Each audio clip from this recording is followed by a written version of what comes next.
માલવની સવાર હંમેશા એક જ અંદાજમાં શરૂ થતી હતી. સવારની આરતી સાથે તેની આંખ ખુલતી, સ્નાન કરતો, પૂજા કરતો અને પછી કોફીનો કપ લઈને છત પર જતો રહેતો, જ્યાંથી આખું મહોલ્લું દેખાતું હતું. આ યુવાન જોવામાં સામાન્ય હતો. કદ મધ્યથી થોડું ઊંચું, રંગ સાફ, આંખોમાં એક અજીબ ઊંડાપણ જે બહુ ઓછા લોકોને દેખાતું હતું. માલવ એવો છોકરો હતો જે મહેફિલમાં સૌથી છેલ્લે બોલતો, પણ જ્યારે બોલતો ત્યારે લોકો તેને સાંભળતા હતા. શાંત પણ સંવેદનશીલ, આજ્ઞાકારી પણ વિચારશીલ. આ જ માલવની ઓળખ હતી. પરંતુ માલવની શાંતિ પાછળ એક કારણ હતું. તેના પિતા હર્ષદ દેસાઈ. હર્ષદજી આ વિસ્તારના એક વગદર માણસ હતા. જમીનો હતી, દુકાનો હતી, લોકો પર તેમનો પ્રભાવ હતો. પણ જે લોકો હર્ષદને નજીકથી જાણતા હતા તેઓ જાણતા હતા કે આ માણસનો દિલ પથ્થર કરતાં પણ વધુ સખત છે. તેમના માટે દુનિયામાં માત્ર એક જ વસ્તુ મહત્વની હતી: ફાયદો. દરેક સંબંધ, દરેક જોડાણ અને દરેક વાતમાં તેઓ પહેલા હિસાબ લગાવતા કે આમાં મને શું મળશે. માલવની માતા આ ઘરમાં શાંતિથી વિદાય થઈ ગઈ હતી. બીમારીએ જીવ લીધો હતો, પણ હકીકતમાં તેને હર્ષદ દેસાઈની નિર્દયતાએ મારી નાખી હતી. માલવ આ જાણતો હતો, પણ ક્યારેય જીભ પર ન લાવ્યો. તે પિતાથી ડરતો ન હતો, પણ માતાની વસિયત તેને રોકતી હતી. દીકરા, પિતાનો આદર કરજે. તે ગમે તેવા હોય, પિતા છે. તે દિવસે સોમવાર હતો. માલવ છત પર કોફી પી રહ્યો હતો, જ્યારે નીચેથી હર્ષદનો અવાજ આવ્યો. માલવ, નીચે આવ, જરૂરી વાત છે. આ અવાજમાં એ જ સખ્તાઈ હતી જે હંમેશા રહેતી હતી, પણ આજે તેમાં એક અજીબ ચમક પણ હતી, જાણે કોઈ શિકારીએ શિકાર જોઈ લીધી હોય. માલવ નીચે આવ્યો તો જોયું કે હર્ષદ હોલમાં બેઠા છે. હાથમાં માળા ફેરવી રહ્યા છે, પણ આંખોમાં એ સાંસારિક ચમક છે જે માળાથી આવતી નથી. બેસ, હર્ષદે ઈશારો કર્યો. માલવ સામે બેસી ગયો. સાંભળ, એક સમાચાર છે. આપણે ત્યાં એક મહેમાન આવવાની છે. ચેતના નામ છે. મુકેશ દેસાઈની વિધવા. એ જ મુકેશ જેની 4 ફેક્ટરીઓ હતી, શહેરમાં 3 પ્લાઝા હતા. ગયા વર્ષે હાર્ટ એટેકથી મૃત્યુ પામ્યો. બધી મિલકત પત્નીના નામે છે. આપણી દૂરની ઓળખાણ છે. હવે એકલી છે, સહારો ઈચ્છે છે. મેં કહ્યું છે કે આપણા ઘરે આવી જાય. માલવે ધ્યાનથી સાંભળ્યું, પણ કંઈ બોલ્યો નહીં. તેને સમજાતું ન હતું કે પિતા માત્ર એક સંબંધીના આવવા પર આટલા ખુશ કેમ છે. પણ હર્ષદ દેસાઈની આંખોમાં જે કપટ હતો તે માલવથી છુપાયેલો રહ્યો નહીં. પિતાજી, પણ આપણા ઘરમાં કોઈ સ્ત્રી નથી, માં નથી રહ્યા. એક એકલી સ્ત્રીનું અહીં રહેવું યોગ્ય છે? માલવે ધીમેથી પૂછ્યું. હર્ષદ દેસાઈએ માલા મૂકી અને માલવ સામે ઘૂરીને જોયો. તારે તારું મગજ ચલાવવાની જરૂર નથી. મેં નિર્ણય લઈ લીધો છે. તે પરમ દિવસે આવી રહી છે. ગેસ્ટ હાઉસ તૈયાર કર. માલવ ઊભો થયો અને શાંતિથી રૂમની બહાર નીકળી ગયો. તેના અંદર એક બેચેનીએ જન્મ લીધો હતો. એવી બેચેની જે અત્યારે ઝાંકી હતી, પણ આવનારા દિવસોમાં એક તોફાનનું રૂપ ધારણ કરવાની હતી. તે પોતાના રૂમમાં આવ્યો, પલંગ પર બેઠો અને બારીની બહાર જોવા લાગ્યો. સામે આંગણામાં તેની માતાએ રોપેલું આંબાનું ઝાડ ઊભું હતું. હવે તે ઘણું મોટું થઈ ગયું હતું, પણ તેના પર ક્યારેય ફળ આપતા નહોતા. માતા કહેતી હતી, દીકરા, ધીરજ રાખ, એક દિવસ આના પર પણ ફળ આવશે. પણ માતા પોતે તે દિવસ જોઈ શકી નહીં. માલવે આંખો બંધ અને માતાનો ચહેરો યાદ કર્યો. તે થાકેલી, પીળા છતાં હસતો ચહેરો જે છેલ્લા શ્વાસ સુધી તેને હિંમત આપતો રહ્યો.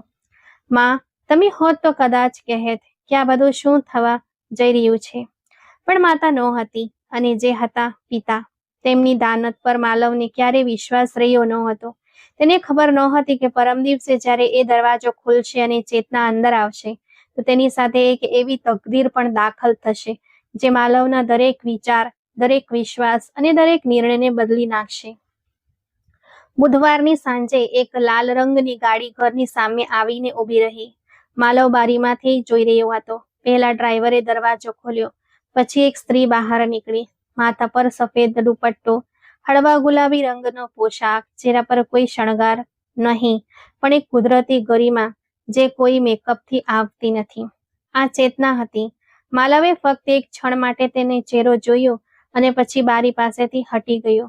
પણ એ એક ક્ષણ તેના મનમાં વસી ગઈ. ચેતનાની આંખોમાં એક ઊંડો સમુદ્ર હતો, શાંત પણ અત્યંત ઊંડો, એવો સમુદ્ર જેમાં કેટલાય તોફાનો દફન હતા. હર્ષદ દેસાઈએ ચેતનાનું ભવ્ય સ્વાગત કર્યું, એવું સ્વાગત જે આ ઘરમાં ક્યારે કોઈનું થયું નહોતું. તેઓ પોતે દરવાજા સુધી આવ્યા, નમસ્કાર કર્યા, હોલમાં લઈ ગયા, ચા મંગાવી. માલવે પિતાના ચહેરા પર એ સ્મિત જોયું જે તેને બાળપણથી એક જ પરિસ્થિતિમાં જોવા મળતું હતું, જ્યારે કોઈ ફાયદાનો સોદો સામે હોય. આ સ્મિતે માલવના અંદર એક ઢુસકું પેદા કર્યું, પણ તે શાંત રહ્યો. ચેતના માલવથી માત્ર 3 વર્ષ મોટી, પણ તેની આંખોમાં જે તાક હતો તે કેટલાય વર્ષથી ક્યાંય વધુ લાગતો હતો. તે બહુ ઓછું બોલતી હતી. જ્યારે બોલતી ત્યારે ધીમેથી, શબ્દો પસંદ કરીને, દરેક શબ્દ તોલીને. તેણે ગેસ્ટ હાઉસમાં પોતાનો સામાન રાખ્યો અને શાંતિથી આ નવા ઘરને જોયું, જાણે કોઈએ તેને બીજી કોઈ અજાણી જગ્યાએ છોડી દીધી હોય અને તે અજાણ્યાપણાની આદત પામી ચૂકી હોય. 4 દિવસ વીત્યા પછી હર્ષદજીએ માલવને રૂમમાં બોલાવ્યો, દરવાજો બંધ કર્યો અને બેસવાનો ઈશારો કર્યો. માલવને પહેલેથી જ અંદાજ હતો કે કંઈક આવવાનું છે, પણ જે આવ્યું તે તેની કલ્પનામાં પણ નહોતું. માલવ, મેં નિર્ણય લીધો છે. તું ચેતના સાથે લગ્ન કરીશ. શબ્દો એવી રીતે નીકળ્યા જાણે હર્ષદજી કોઈ દુકાનનો સોદો કરી રહ્યા હોય, સીધા, સપાટ, કોઈ પણ લાગણી વગર. માલવનો શ્વાસ અટકી ગયો. પિતાજી, આ તમે શું કહી રહ્યા છો? તે વિધવા છે, મારાથી મોટી છે અને હજુ તો હમણાં જ આવી છે. તે કેવી વાત છે? હર્ષદજીએ માળા ઝડપથી ફેરવી. ઉંમર કોઈ સમસ્યા નથી. મારે તને કહેવું પડશે કે તું જાણે છે, અને બાકી બધું હું સમજી લઈશ. તું બસ હા બોલ. માલવ ઊભો થઈ ગયો. પિતાજી, આ મારા જીવનનો નિર્ણય છે. તમે આવી રીતે એકતરફી? હર્ષદજીની આંખો તણાઈ ગઈ. એ નજર જે માલવ બાળપણથી જોતો આવ્યો હતો, એ નજર જે કહેતી હતી, મારા નિર્ણયો અંતિમ છે. પણ આજે હર્ષદજીએ સખ્તાઈ ન કરી. તેમણે રીત બદલી. દીકરા, હર્ષદજીનો અવાજ અચાનક નરમ થઈ ગયો, એવી નરમાશ જે માલવે બહુ ઓછી સાંભળી હતી. તારી માતાએ મરતી વખતે શું કહ્યું હતું? પિતાની વાત માનજે. શું તું તારી માતાની છેલ્લી ઈચ્છા ભૂલી ગયો? હું તારું ભલું ઈચ્છું છું દીકરા. ચેતના સારી સ્ત્રી છે, ધાર્મિક છે. તું તેનો સહારો બની જા અને તે તારો સહારો બની જશે. આ એક ભાવનાત્મક દાવ હતો અને તેણે કામ કર્યું. માતાનું નામ સાંભળતા જ માલવનો બધો બળવો ઓગળી ગયો. માતાનો ચહેરો, માતાનો અવાજ, માતાની છેલ્લી શિખામણ, બધું એક સાથે મન પર હુમલો કરી ગયું. માલવની આંખો ભીની થઈ ગઈ, પણ તેણે આંસુ પડવા ન દીધા. તેણે માથું નમાવ્યું અને ધીમેથી બોલ્યો, ઠીક છે પિતાજી, તમે જો કહો તે. હર્ષદજી મુસ્કુરાયા. એ જ સ્મિત જે ફાયદાના સોદા પર આવતું હતું. પણ માલવે જોયું નહીં. તેની નજર જમીન પર હતી અને દિલમાં એક કાળો સમુદ્ર મોજા મારી રહ્યો હતો.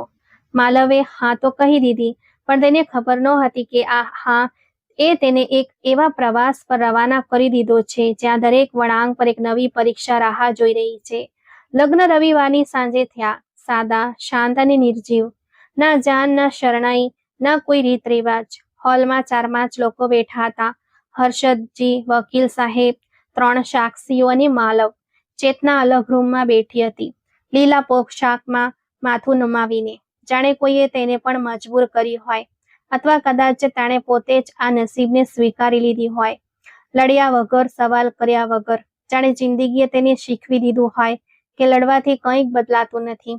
વકીલે મેરેજ સર્ટિફિકેટ પર સાઇન કરવા માટે કહ્યું, પણ માલવ ચૂપચાપ ઊભો રહ્યો. હર્ષદજીએ માલવ પર એક નજર નાખી, એ એક નજર જે હજારો શબ્દોથી ભારે હતી, અને માલવે સહી કરી દીધી. લગ્ન પછી ચેતનાને માલવના રૂમમાં મોકલવામાં આવી. માલવ જ્યારે રૂમમાં દાખલ થયો ત્યારે ચેતના પલંગના કિનારે બેઠી હતી, નજર ઝૂકેલી હતી, હાથ ખોળામાં રાખેલા હતા. રૂમમાં શાંતિ હતી, એવી શાંતિ જે ચીસ કરતા પણ વધુ ભારે હોય છે. માલવે દરવાજો બંધ કર્યો અને બારી પાસે જઈને ઊભો રહી ગયો. બહાર અંધારું હતું, પણ એટલું અંધારું નહીં જેટલું તેના અંદર હતું. માલવે ચેતના તરફ જોયા વગર કહ્યું, હું ફ્લોર પર સૂઈ જઈશ, પલંગ તમે વાપરો. અને એક વાત સમજી લેજો, આ લગ્ન મારા નિર્ણયથી નથી થયા અને મજબૂર કરવામાં આવ્યો છે. શબ્દો કડવા હતા, નિર્દય હતા, પણ સાચા હતા. ચેતનાએ માથું ન ઉંચક્યું. તેણે શાંતિથી સાંભળ્યું અને પછી ધીમેથી બોલી, મને ખબર છે. બસ 2 શબ્દો, પણ એ 2 શબ્દોમાં આખી દુનિયાનું દર્દ છુપાયેલું હતું. માલવે ચોંકીને ચેતના તરફ જોયું, પહેલી વાર ધ્યાનથી. આ સ્ત્રીના ચહેરા પર ના ગુસ્સો હતો, ન ફરિયાદ, ના આશ્ચર્ય.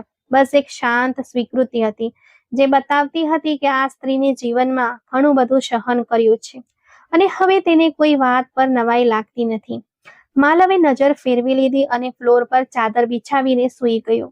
આખી રાત તેને ઊંઘ ન આવી. તે છતને તાકી રહ્યો અને વિચારતો રહ્યો કે આ કેવું ઝાડ છે જેમાં તે ફસાઈ ગયો છે. આવનારા દિવસોમાં ઘરનું વાતાવરણ વિચિત્ર થઈ ગયું. ચેતનાએ કોઈ પણ ફરિયાદ વગર ઘરની જવાબદારીઓ સંભાળી લીધી. વહેલી સવારે ઉઠતી, પૂજા કરતી, નાસ્તો તૈયાર કરતી, ઘર સાફ કરતી, બધું જ શાંતિથી, કોઈને પણ કંઈ પણ કહ્યા વગર. હર્ષદજી માલવ જ્યારે નાસ્તા પર બેસતા ત્યારે ચેતના શાંતિથી તેમની સેવા કરતી, પણ ક્યારે સાથે ન બેસતી. માલવ તેને જોતો અને વિચારતો, આ સ્ત્રી આટલી શાંત કેમ છે? ક્યારે કંઈ માંગતી કેમ નથી? ક્યારે ફરિયાદ કેમ નથી કરતી? પરંતુ આ સવાલો તે ફક્ત પોતાના મનમાં જ રાખતો હતો. ચેતના સાથે વાત કરવી અત્યારે તેના માટે શક્ય નહોતી. માલવે જાણી જોઈએ પોતાને ચેતનાથી દૂર રાખ્યો. તે સવારે વહેલો નીકળી જતો અને રાત્રે મોડો આવતો. જ્યારે ઘરે હોતો ત્યારે રૂમમાં બંધ રહેતો. ચેતના સાથે નજર નહોતો મિલાવતો અને વાત પણ એટલી જ કરતો જેટલી જરૂર હોય. જમવાનું રાખી દો, મારે નથી જોઈતું, હું બહાર જઈ રહ્યો છું. ચેતના દરેક જવાબ શાંતિથી સાંભળતી અને માથું હલાવી દેતી. ન કોઈ ફરિયાદ, ન સવાલ, ન આંસુ. બસ એ જ શાંત સ્વીકૃતિ જે પહેલી રાતથી હતી. પરંતુ માલવ જાણતો ન હતો કે ચેતનાની આ શાંતિ તેના મનમાં ધીરે ધીરે એક સવાલ બનીને ઘર કરી રહી છે. આ સ્ત્રી આટલી ધીરજ કેમ રાખે છે? આટલી તકલીફ સહીને પણ કેમ તૂટતી નથી? અને આ સવાલ એ પહેલી તિરાડ હતી જે માલવના દિલની દિવાલમાં પડવાની હતી. લગ્નને 2 મહિનો વીતી ગયો હતો અને માલવ હજુ પણ ચેતના સાથે અજાણ્યા જેવો વ્યવહાર કરતો હતો. પરંતુ આ અજાણ્યાપણામાં એક અજીબ ફેરફાર આવી રહ્યો હતો, જે માલવ પોતે પણ અનુભવી રહ્યો હતો, પણ સ્વીકારી રહ્યો ન હતો. પહેલા તે ચેતનાથી બચવા માટે ઘરની બહાર નીકળી જતો હતો. હવે તે ઘરે હોય ત્યારે અજાણતા જ તેની હાજરી અનુભવતો હતો. ચેતના જ્યારે રસોડામાં હોય ત્યારે માલવ મસાલાની સુગંધ સાથે એક હળવો પરફ્યુમનો ઝોંકો આપતો. ચેતના ક્યારેય તીવ્ર સુગંધ નહોતી લગાવતી, બસ એક હળવી ગુલાબ, અને એ સુગંધ માલવના મનમાં વસી જતી. એક સાંજે માલવ વહેલો ઘરે આવી ગયો. હોલમાં દાખલ થયો તો જોયું કે ચેતના હોલમાં બેસીને પુસ્તક વાંચી રહી છે. તેણે ચશ્મા પહેર્યા હતા, જે માલવે પહેલે ક્યારેય જોયા ન હતા. વાળને હળવા હાથે બાંધેલા હતા, દુપટ્ટો ખભા પર હતો અને ચહેરા પર સાંજનો ઢળતો પ્રકાશ પડી રહ્યો હતો. માલવ દરવાજે જ ઊભો રહી ગયો. એક ક્ષણ માટે, ફક્ત એક ક્ષણ માટે, પણ એ ક્ષણ ખૂબ લાંબી થઈ ગઈ. ચેતનાએ માથું ઊંચું કર્યું અને માલવ સાથે નજર મળી. માલવે તરત જ નજર ફેરવી લીધી અને ઝડપથી પોતાના રૂમમાં ચાલ્યો ગયો. પરંતુ તેનું દિલ જોરથી ધબકી રહ્યું હતું, એવી ધડકન જે તેણે પહેલા ક્યારેય અનુભવી નહોતી. ના, માલવે મનમાં જ પોતાને ખીજાયો.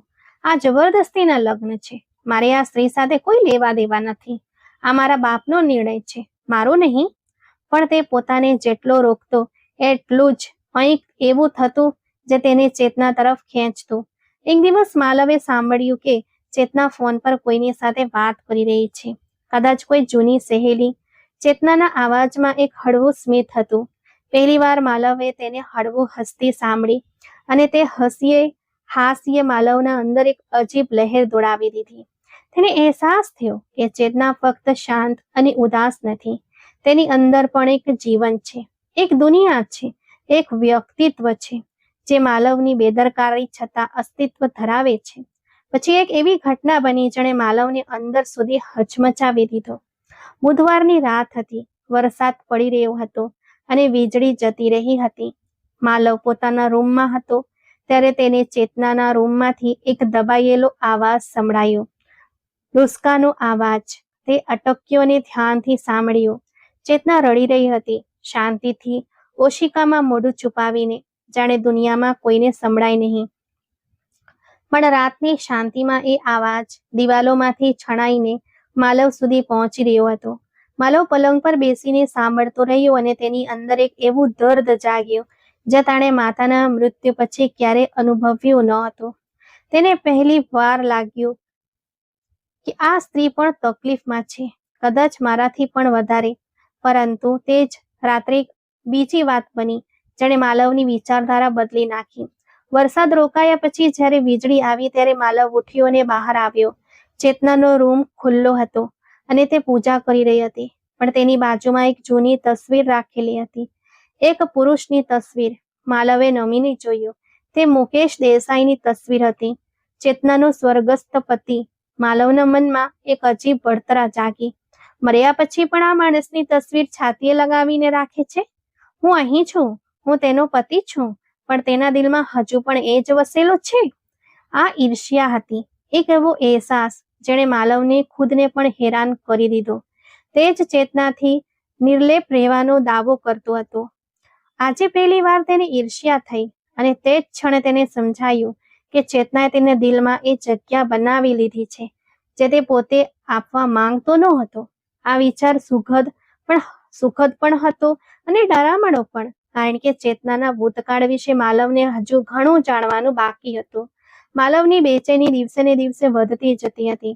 એક દિવસ માલવે નક્કી કર્યું કે તે પોતે તપાસ કરશે કે ચેતનાનો ભૂતકાળ શું છે અને તે સ્ત્રી આટલી તૂટેલી કેમ છે.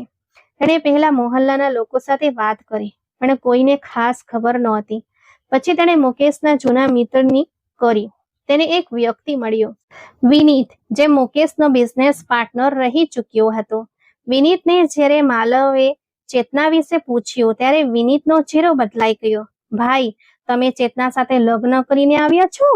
ભગવાન તમારી મદદ કરે. વિનીતે એક લાંબો શ્વાસ લીધો અને બોલ્યો, મુકેશ સારો માણસ હતો, પણ તેનું મોત કુદરતી નહોતું. બિઝનેસ બરબાદ થઈ ગયો હતો, દેવું માથે ચડી ગયું હતું. પણ વાત એ છે કે બિઝનેસ બરબાદ થવાનું કારણ એક સ્ત્રી હતી જેની સાથે મુકેશ બીજા લગ્ન કર્યા હતા, છુપા લગ્ન. ચેતનાને જ્યારે ખબર પડી ત્યારે, ખેર બાકીનું સાંભળો. ચેતનાએ છૂટાછેડા માંગ્યા પણ મુકેશે ન આપ્યા અને પછી એક રાત્રે વિનીતે વાત અધૂરી છોડી દીધી, પણ માલવ સમજી ગયો. પરંતુ આ વાર્તામાં એક બીજું પણ હતું જે વિનીતે અંતમાં જણાવ્યું. લોકો કહે છે કે ચેતનાએ મુકેશને મજબૂર કર્યો. કેટલાક લોકો કહે છે કે તેણે મુકેશની બીજી પત્નીને ધમકીઓ આપી હતી. સાચું શું છે મને નથી ખબર, પણ એટલું ચોક્કસ છે કે ચેતનાના હાથ સાફ નથી. આ શબ્દો સાંભળીને માલવની નસોમાં લોહી થીજી ગયું. તે વિનીતની ઓફિસમાંથી નીકળ્યો ત્યારે તેના ડગલા લથડતા હતા. મનમાં એક જ વાત ઘૂમતી હતી, ચેતનાએ પતિને માર્યો? તે શાંત, ધૈર્યવાન સ્ત્રી જેની આંખોમાં દર્દ છે, તે આવું કરી શકે? માલવનું દિલ માનતું નહોતું, પણ મગજ કહેતું હતું, તું તેને કેટલું જાણે છે? 2 મહિનાની ઓળખાણ છે, એ પણ અબોલાની. તને શું ખબર આ શાંતિ પાછળ શું છુપાયેલું છે? તે રાત્રે માલવે નિર્ણય કરી લીધો. તે ચેતનાને છૂટાછેડા આપશે. આ સંબંધ પહેલાથી જબરદસ્તીનો હતો. હવે તેના પર એક ભયાનક ભૂતકાળનો પડછાયો પણ આવી ગયો હતો. માલવ માટે હવે તેને સ્વીકારવો શક્ય નહોતો. બીજે દિવસે સવારે તે હર્ષદ પાસે ગયો. પિતાજી, મારે વાત કરવી છે. હર્ષદ નાસ્તો કરી રહ્યો હતો. તેણે ઉપર જોયું. બોલ. માલવે શ્વાસ લીધો અને બોલ્યો, મને ચેતનાના ભૂતકાળ વિશે ખબર પડી છે. તેનો પતિ મર્યો નથી, મારવામાં આવ્યો છે અને લોકો કહે છે કે ચેતના જવાબદાર છે. પિતાજી, હું આ સંબંધ રાખી શકું તેમ નથી. છૂટાછેડા આપવા માંગુ છું. હર્ષદજી ચાનો કપ ધીમેથી નીચે રાખ્યો. એક ક્ષણ માટે તેમની આંખોમાં કંઈક ચમક્યું. ગુસ્સો નહીં, પણ હિસાબ. તે વિચારી રહ્યો હતો. પછી તાણે ધીમેથી કહ્યું, દીકરા, ઉતાવળ ન કર. છૂટાછેડા આપવા હોય તો આપી દેજે, પણ પેલા એક કામ કર. ચેતનાની બધી મિલકત અત્યારે તેના નામે છે, ફેક્ટરીઓ, પ્લાઝા, જમીનો. પેલા તે બધું તારા નામે કરાવી લે, પછી છૂટાછેડા આપી દેજે. આ રીતે આપણને પણ ફાયદો થશે અને તું આઝાદ પણ થઈ જશે. માલવે બાપ સામે જોયું અને તે જ ક્ષણે તે સમજી ગયો કે તેના પિતા શરૂઆતથી જ આ જ ઈચ્છતા હતા. આ લગ્ન પ્રેમ માટે નહોતા, આ એક સોદો હતો, ચેતનાની સંપત્તિનો સોદો. માલવની અંદર કંઈક તૂટી ગયું, કોઈ સંબંધ, કોઈ વિશ્વાસ, કોઈ માન જે તે બાપ માટે દિલમાં રાખતો હતો. પણ અત્યારે તે આ તૂટને સમજવામાં અસમર્થ હતો. અત્યારે તેનું મન ચેતનાના ભૂતકાળના બોજ નીચે દબાયેલું હતું. આવનારા કેટલાય દિવસો સુધી માલવ એક વમણમાં ફસાયેલો રહ્યો. તે ના ચેતના સાથે વાત કરી શકતો હતો, ના બાપ સાથે નજર મિલાવી શકતો હતો, ના પોતાની જાત સાથે. મનમાં બે આવાજો લડી રહ્યા હતા. એક કહેતો હતો, ચેતનાને છોડી દે, આ સ્ત્રી ખતરનાક છે, તેનો ભૂતકાળ કાળો છે. અને બીજો કહેતો હતો, તે ફક્ત લોકોની વાત સાંભળી છે, ચેતનાને પૂછ્યું છે. શું એકતરફી આરોપ સાચો હોય? પરંતુ તે બે આવાજો કરતા પણ વધુ એક ત્રીજો આવાજ હતો જે સૌથી વધુ પીડાદાયક હતો. પિતાનો આવાજ. પેલા મિલકત પોતાના નામે કરાવી લે, પછી છૂટાછેડા આપી દેજે. આ શબ્દો માલવના કાનમાં ગૂંજતા રહેતા હતા. તે જ્યારે પણ પિતાનો ચહેરો યાદ કરતો, તે ગણતરીબાજ આંખો અને સોદાબાજીવાળું સ્મિત જોઈ તેનું મન ઉબકા લેવા લાગતું. માલવ પોતાની આખી જિંદગી પિતાની આજ્ઞા પાલનમાં વિતાવી હતી, માતાની વસિયતનું માન રાખ્યું હતું. પરંતુ આજે પહેલી વાર તેને સમજાયું હતું કે આજ્ઞા પાલન અને ગુલામીમાં ફરક હોય છે. અને તે તફાવત તે ક્ષણે ઓળંગાઈ ગયો હતો જ્યારે પિતાએ એક સ્ત્રીની મિલકત લૂંટવાની યોજના બનાવી. એક બપોરે માલવ ઘરમાં એકલો હતો. હર્ષદ દેસાઈ કોઈ કામથી બહાર ગયા હતા. ચેતના રસોડામાં હતી. માલવ પોતાના રૂમમાં બેઠો હતો ત્યારે તેણે જોયું કે તેની માતાના જૂના કબાટનું ખાનું ખુલ્લું હતું. એ ખાનું જેમાં માતાની યાદગીરીઓ રાખેલી હતી. માલવે હાથ લંબાવ્યો અને એક જૂનો પત્ર કાઢ્યો જે તેની માએ મરતા પહેલા લખ્યું હતું. માલવે આ પત્ર ઘણીવાર વાંચ્યો હતો, પણ આજે તેણે ફરીથી ખોલ્યો અને એક લાઈન પર તેની નજર થંભી ગઈ. દીકરા, તારો બાપ સ્વાર્થી માણસ છે. આ વાત હું આખી જિંદગી બોલી શકી નહીં, પણ તું એમના જેવો ન બનતો. તું મારો દીકરો છે, તું સારો માણસ બનજે. માનવના હાથમાંથી પત્ર પડી ગયો. તેની આંખોમાંથી આંસુ વહેવા લાગ્યા. માતા જાણતી હતી, માતા બધું જ જાણતી હતી, અને માતા મૌન રહી, બિલકુલ તેવી જ રીતે જેમ ચેતના મૌન છે. અચાનક માલવના મનમાં એક વિચાર વીજળીની જેમ ચમક્યો. ચેતના અને માતા, કેટલી સામાન્યતા છે. બંને શાંત, બંને સહનશીલ, બંને એક સંવેદનહીન પુરુષ સાથે જીવન જીવવા મજબૂર. તફાવત માત્ર એટલો હતો કે માતાની સાથે તે સંવેદનહીન પુરુષ પિતા હતા અને ચેતનાની સાથે પોતે માલવ. આ વિચારે માલવને હચમચાવી દીધો અને તે ઊભો થઈ ગયો.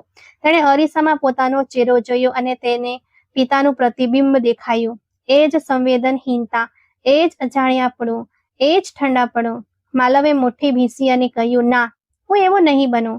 પરંતુ સવાલ એ હતો કે તો પછી શું? તું શું બનીશ? શું તું ચેતના પર વિશ્વાસ કરીશ? શું તેની વાત સાંભળીશ?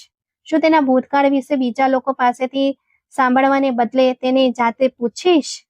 માલવ પાસે અત્યારે આ સવાલોના જવાબ નહોતા, પણ એક વાત નક્કી થઈ ગઈ હતી. તે પિતાની યોજના સ્વીકારશે નહીં. મિલકત લૂંટવી કે છેતરપિંડી કરવી, તે આ કામ નહીં કરે, ગમે તે થાય. તે રાત્રે માલવ માતાનો પત્ર છાતીએ લગાડીને સૂઈ ગયો. ઘણા દિવસો પછી તે રાત્રે તેની ઊંઘ આવી. કદાચ એટલા માટે કે તેણે એક નિર્ણય લીધો હતો. ભલે એ હજી અધૂરો હતો, ભલે ધૂંધળો હતો, પણ તે નિર્ણયનો પાયો સત્ય પર હતો. અને સત્ય ભલે પીડાદાયક હોય, પણ ઊંઘ ચોક્કસ આપે છે. પિતાની યોજનાને નકારવાનો નિર્ણય તો માલવે કરી લીધો હતો, પણ ચેતના સાથે સંબંધનું શું કરવું? આ પ્રશ્ન હજી પણ હવામાં લટકતો હતો. માલવે નક્કી કર્યું કે તે ચેતનાને સમય આપશે અને પોતાની જાતને પણ. ના તો તે અત્યારે છૂટાછેડાનો નિર્ણય લેશે, ના તો મિલકતની વાત કરશે. બસ એક સામાન્ય જીવન જીવવાનો પ્રયત્ન કરશે અને જોશે કે સમય શું કહે છે. પરંતુ સમય એવું બતાવ્યું કે માલવે વિચાર્યું પણ નહોતું. જેવી તેણે પોતાના દિલની દિવાલમાં એક નાની સરખી તિરાડ પાડી, ચેતના ધીમે ધીમે તે તિરાડ વાટે અંદર આવવા લાગી. પહેલા નાની નાની વાતોથી. એક દિવસ માલવને તાવ હતો. ચેતનાએ કોઈને કહ્યા વગર તેને ઉકાળો બનાવી આપ્યો. માલવે આશ્ચર્યથી પૂછ્યું કે તમને કેવી રીતે ખબર પડી કે મને તાવ છે? ચેતનાએ ધીમેથી કહ્યું, સવારથી તમારો ચહેરો લાલ છે અને તમે નાસ્તો પણ નથી કર્યો. મેં અંદાજ લગાવી લીધો. આ સાદા શબ્દો હતા, પણ તેમાં એક એવી ચિંતા હતી જે માલવે માતા પછી કોઈનામાં અનુભવી નહોતી. પછી બીજી એક ઘટના બની. માલવના બાળપણના મિત્ર સૂર્યાની દીકરી બીમાર હતી અને હોસ્પિટલનો ખર્ચ ઘણો વધારે હતો. માલવે ઘરમાં વાત કરી તો હર્ષદજીએ સાફ ઇનકાર કરી દીધો. બીજાના બાળકો માટે આપણે આપણા પૈસા શા માટે વાપરવા? પરંતુ બીજા દિવસે ચેતનાએ શાંતિથી માલવને એક પરબીડિયું આપ્યું. આ રકમ સૂર્યાભાઈની દીકરી માટે છે. તમે મોકલી આપજો, પણ મારું નામ ન કહેતા. માલવે પરબીડિયું ખોલ્યું. અંદર એટલી રકમ હતી જે હોસ્પિટલનો બધો જ ખર્ચ પૂરો કરી શકે તેમ હતી. માલવ ચેતનાને જોતો જ રહ્યો. શું આ એ જ સ્ત્રી છે જેના પર લોકો આક્ષેપો કરે છે, જેના વિશે લોકો કહે છે કે તેણે પતિને મારી નાખ્યો? આ શાંત પણ દયાળુ સ્ત્રી જે કોઈ પણ દેખાડા વગર પુણ્યનું કામ કરે છે, શું આ ખરેખર એ જ હોઈ શકે જેનું વર્ણન લોકો કરે છે? સમય વીતતો ગયો અને અંતર ઘટતું ગયું. માલવ હવે ચેતના સાથે વાત કરવા લાગ્યો. પહેલા ટૂંકી વાતચીત, પછી થોડી લાંબી, અને પછી એવી વાતો જે તેણે ક્યારેય કોઈને કહી નહોતી. એક રાત્રે બંને અગાસી પર બેઠા હતા. ચાંદની રાત હતી અને ઠંડો પવન વહેતો હતો. માલવે પહેલી વાર ચેતનાને અંગત પ્રશ્ન પૂછ્યો. તમને ક્યારે ગુસ્સો નથી આવતો? મેં તમારી સાથે જે વર્તન કર્યું, ક્યારે કોઈ ફરિયાદ નથી? ચેતનાએ આકાશ તરફ જોયું અને એક લાંબો શ્વાસ લીધો. ફરિયાદ તો થાય છે, પણ જિંદગીએ શીખવ્યું છે કે ફરિયાદ કરવાથી કંઈક બદલાતું નથી. ધીરજ રાખવાથી બદલાય છે. અને મેં જોયું છે, તમે બદલાઈ રહ્યા છો. ધીરે ધીરે પણ બદલાઈ રહ્યા છો. માલવે ચેતના તરફ જોયું. ચાંદનીમાં તેનો ચહેરો પ્રકાશિત હતો અને તેની આંખોમાં પહેલીવાર તે દરિયો શાંત હતો. માલવે પોતાનો હાથ લંબાવ્યો અને ચેતનાનો હાથ પકડ્યો. પહેલીવાર ચેતનાએ ન તો હાથ પાછો ખેંચ્યો કે ના તો કંઈક બોલી. બસ તેની આંખોમાંથી એક આંસુ ટપક્યું, જે માલવે જોયું પણ લૂછ્યું નહીં, કારણ કે તે આંસુ ખુશીનું હતું અને ખુશીના આંસુને વહેવા દેવા જોઈએ. તે રાતથી માલવ અને ચેતના વચ્ચે એક નવો અધ્યાય શરૂ થયો. શાંત પણ ઊંડો, ધીમો પણ મજબૂત. જે સંબંધ મજબૂરીથી શરૂ થયો હતો તે હવે ધીરે ધીરે પોતાની જડો જમાવી રહ્યો હતો. માલવને પોતાને પણ નવાઈ લાગતી હતી. આ એ જ સ્ત્રી છે જેને હું બોજ સમજતો હતો, અને હવે મને તેના વગર ઘર ખાલી લાગે છે. પરંતુ આ નવી શરૂઆત હજી નાજુક હતી અને આવનારું સત્ય તેને તોડી પણ શકતું હતું અને મજબૂત પણ બનાવી શકતું હતું.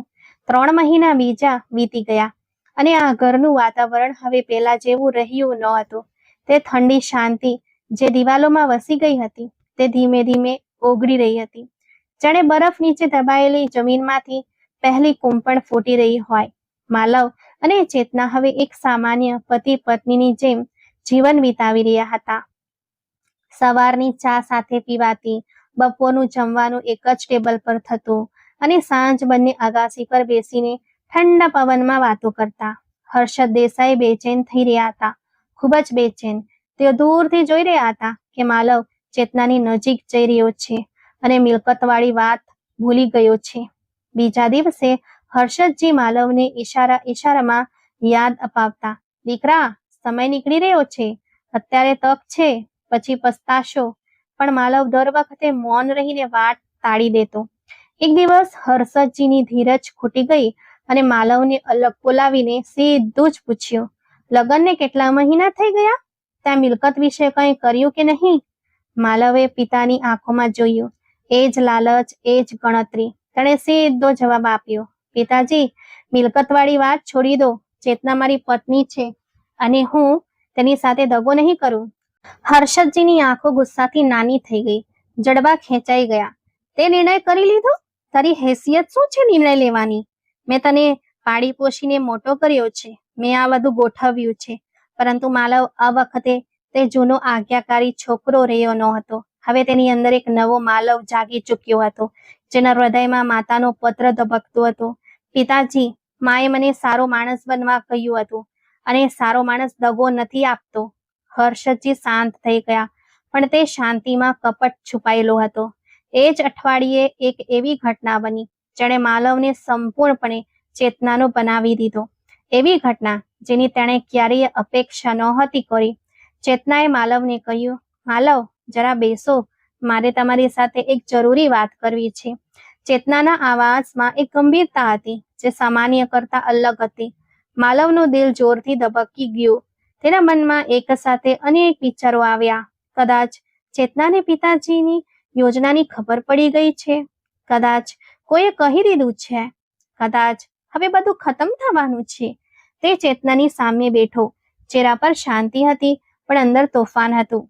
ચેતનાએ ઊંડો શ્વાસ લીધો, પોતાની નજર હાથો પર ટકાવી અને પછી ધીરે ધીરે બોલવાનું શરૂ કર્યું. માલવ, હું એક નિર્ણય લેવા માંગુ છું જે મેં ખૂબ વિચારીને લીધો છે. મારી બધી જ મિલકત, 4 ફેક્ટરીઓ, 3 પ્લાઝા, શહેરની બહારની જમીનો, બેંક બેલેન્સ, બધું જ હું તમારા નામે કરવા માંગુ છું. માલવને એવું લાગ્યું જાણે કોઈએ તેને બરફ જેવા ઠંડા પાણીમાં ડુબાડી દીધો હોય. શ્વાસ અટકી ગયા, શરીર શૂન્ય થઈ ગયું અને મગજે કામ કરવાનું બંધ કરી દીધું. એક ક્ષણ પછી તેણે માંડ પૂછ્યું, શું કહ્યું તમે? પણ આ બધું તમે કેમ? ચેતનાએ માથું ઊંચું કર્યું અને માલવની આંખોમાં જોયું. એવી નજર જે માલવના આત્મા સુધી ઉતરી ગઈ. કારણ કે મને આ સંપત્તિથી નફરત છે માલવ. આ બધું મુકેશનું છે અને મુકેશની દરેક નિશાની મને એ કાળા ભૂતકાળની યાદ અપાવે છે જેને હું દફનાવી દેવા માંગુ છું. દરેક ફેક્ટરીની દિવાલ પર મને મુકેશનો ચહેરો દેખાય છે. દરેક પ્લાઝાની છત પરથી મને તેનો આવાજ સંભળાય છે. આ સંપત્તિ મને આઝાદ નથી કરતી માલવ. તે મને ભૂતકાળની સાંકળોમાં કેદ રાખી છે. હું એક નવી જિંદગી શરૂ કરવા માંગુ છું, સાદી, સાફ અને હળવી, કોઈ પણ બોજ વગરની. ચેતનાએ અટકતા આગળ કહ્યું, અને બીજું એક કારણ છે. હું તમારા પર વિશ્વાસ કરું છું માલવ. મને કોઈના પર વિશ્વાસ કરતા ઘણો સમય લાગ્યો. મુકેશે એ વિશ્વાસ તોડ્યો હતો.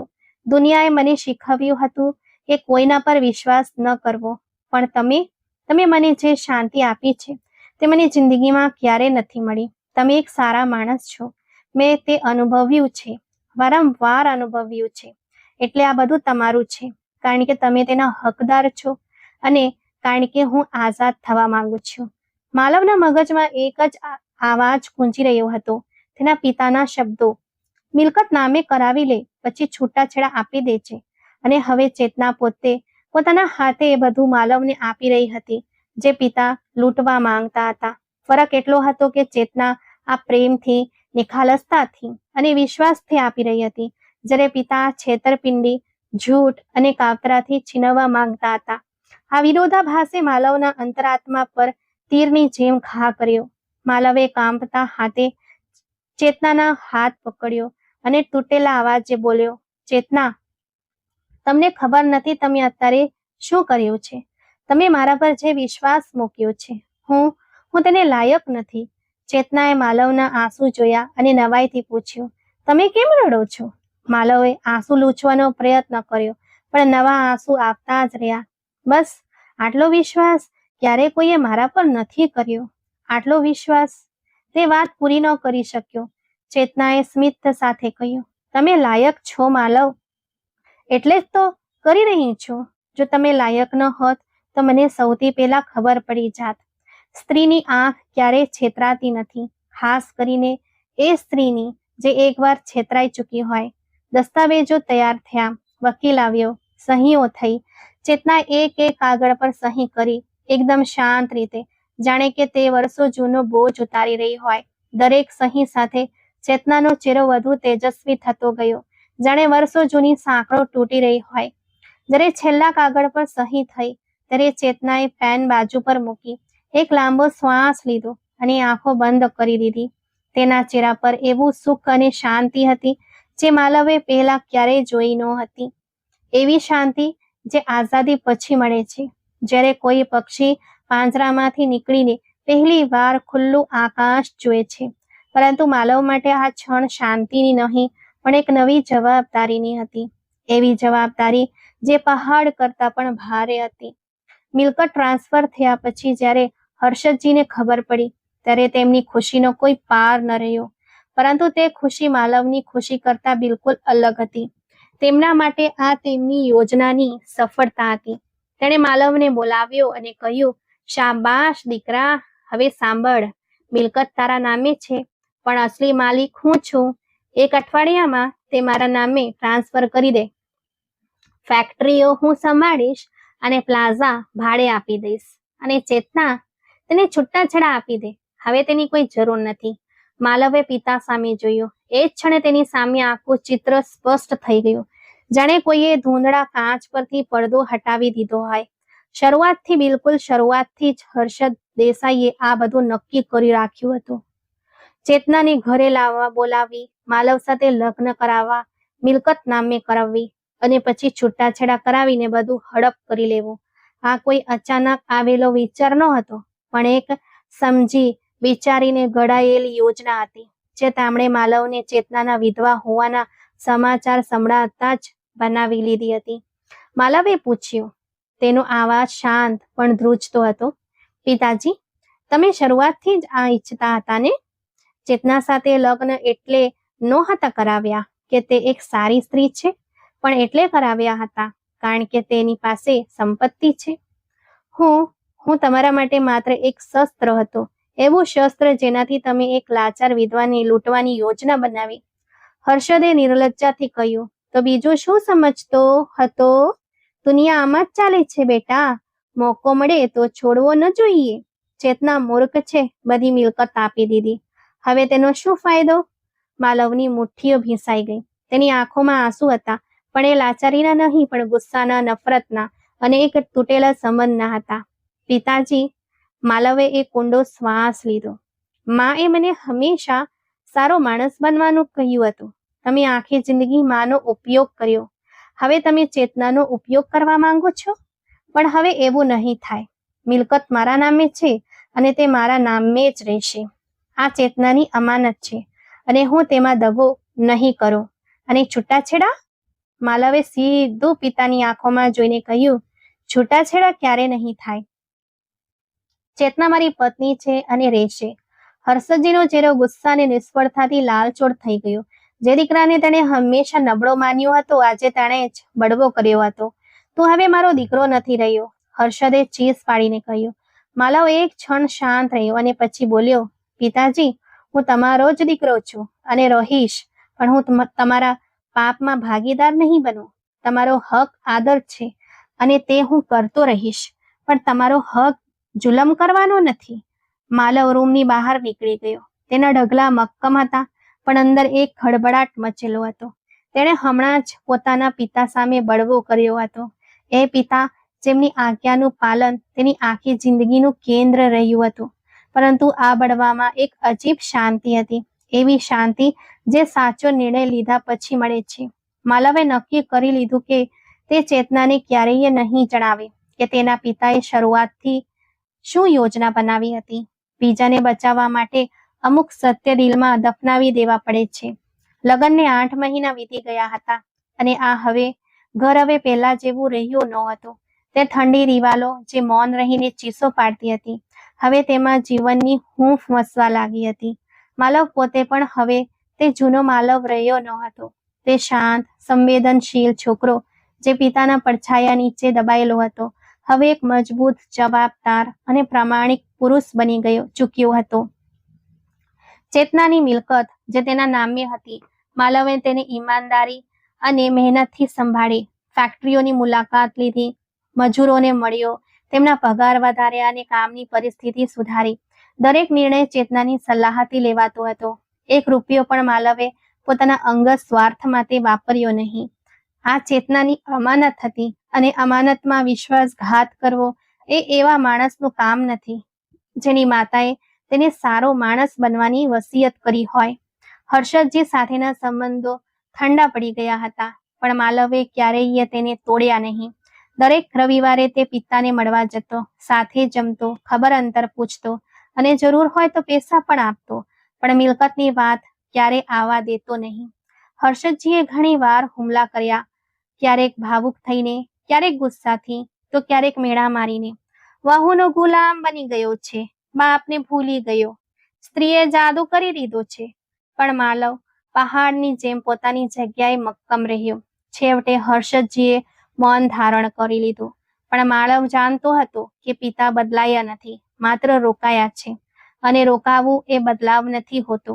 એક સવારે જે બાકીની સવાર કરતા અલગ હતી. ચેતનાએ માલવને રૂમમાં બોલાવ્યો. માલવ જ્યારે અંદર આવ્યો ત્યારે જોયું કે ચેતના પલંગના કિનારે બેઠી છે, પણ આજે તેના ચહેરા પર એક અજીબ લાલાશ હતી જે માલવે પહેલા ક્યારેય જોઈ ન હતી. આંખોમાં શરમ હતી, ગાલ પર લાલાશ હતી, અને હોઠ પર એક એવું સ્મિત હતું જે છુપાવ્યું છુપાતું ન હતું. માલવ, જરા બેસો, મારે તમને કંઈ કહેવું છે. માલવ બેસી ગયો. શું વાત છે? તબિયત તો ઠીક છે ને? જેનારો રંગ કંઈક બદલાયેલો લાગે છે. ચેતનાએ માથું નમાવ્યું અને ધીમેથી, ખૂબ જ ધીમેથી બોલી, હું માં બનવાની છું. એક ક્ષણ માટે દુનિયા થંભી ગઈ. સમય રોકાઈ ગયો. માલવે ચેતના સામે જોયું. તેના ચહેરા પર એવી ખુશી હતી જે સમુદ્રના ઊંડાણમાંથી નીકળતી હોય, એવી ખુશી જે વર્ષોના દર્દ, એકલતા અને આંસુઓ પછી આવે છે, અને જેની કિંમત માત્ર એ જાણી શકે જેણે એ દર્દ સહન કર્યું હોય.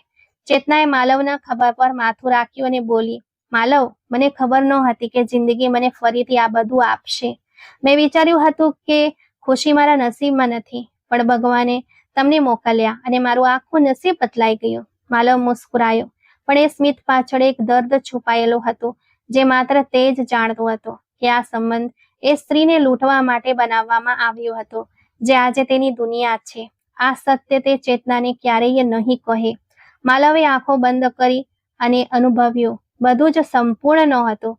પિતાનો આપેલો જખમ હતો, ચેતનાના ભૂતકાળના નિશાન હતા, દિલમાં એક દફનાયેલું સત્ય હતું. પણ આજે આ ક્ષણે આ અગાસી પર વસંતની હવામાં ચેતનાનું માથું ખભા પર અને આવનારી એક નવી જિંદગીના સમાચાર હૃદયમાં લઈને માલવે અનુભવ્યું કે જિંદગી સુંદર છે, તૂટેલી, અધૂરી, જખમોથી ભરેલી, પણ તોય સુંદર. એ સંબંધ જે લાલચથી બન્યો હતો, મજબૂરીથી જકડાયેલો હતો અને નિર્દયતાથી શરૂ થયો હતો, આજે તે પ્રેમ અને સત્યનો મિનાર બની ચૂક્યો હતો. અને આ મિનારના પાયામાં બે વસ્તુઓ હતી, ચેતનાની અજોડ ધીરજ અને માલવનો જાગતો અંતરાત્મા. મિત્રો, ક્યારેક ભગવાન સૌથી વધુ તૂટેલા ટુકડાઓમાંથી એવી તસવીર બનાવે છે જે સંપૂર્ણ ટુકડાઓથી ક્યારેય બની શકતી નથી. બસ ધીરજ જોઈએ અને ઈશ્વર પર વિશ્વાસ.